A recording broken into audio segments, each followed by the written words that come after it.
Hi అండి, ఇది నా పిఎండిఎస్ ప్లాట్.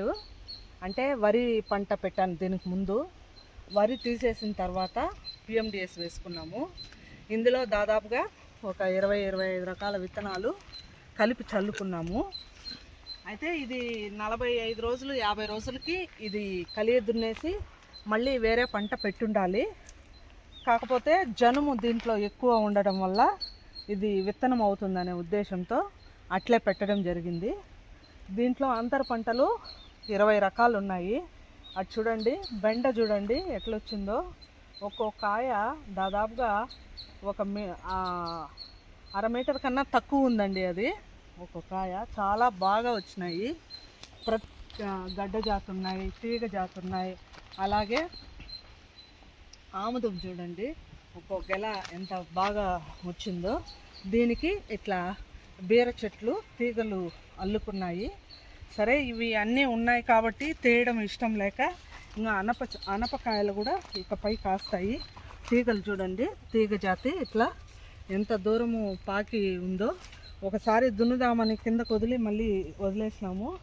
చాలా బాగుందండి ఇది పిఎండిఎస్ ప్లాటు. దీంట్లో మన ఇంటికి ఉపయోగపడే చాలా రకాలు ఉన్నాయి. అట్లే ఆవులకి పశువుల మేతగా కూడా ఉపయోగించుకోవచ్చు. ఇది తినడం వల్ల ఆవులు కూడా బాగా పాలిస్తాయి, ఆరోగ్యంగా ఉంటాయి. కాబట్టి రైతులు ఎవరైతే ఉండారో రైతులందరూ కూడా ఈ ప్రకృతి వ్యవసాయ విధానంలో పంట పెట్టే ముందు ఇలా నవధాన్యాలన్నీ కలిపి చల్లుకొని వేయడం వల్ల ఇది పొలంలో కలిగి దున్నడం వల్ల మన భూమికి కావాల్సిన నత్రజనిని, పోషకాలను అందిస్తుంది. మనం పైనుండి బయట నుండి వేసే క్రిమిసంహారక మందులు చాలా వరకు తగ్గించాలంటే ఇదొకటే మనకు ప్రత్యామ్నాయం. ఈ పిఎండిఎస్ అనే విధానం. ఒక 20 రకాల విత్తనాలు పంట పెట్టే 50 రోజులకు ముందు మన పొలంలో విత్తుకొని 50 రోజుల తర్వాత దీనిని పొలంలో కలిగి దున్నేసి తర్వాత ప్రధాన పంట పెట్టుకున్నట్లయితే మనకు దిగుబడి బాగుంటుంది, క్వాలిటీ బాగుంటుంది, గింజ నాణ్యత బాగుంటుంది, బరువు బాగొస్తుంది.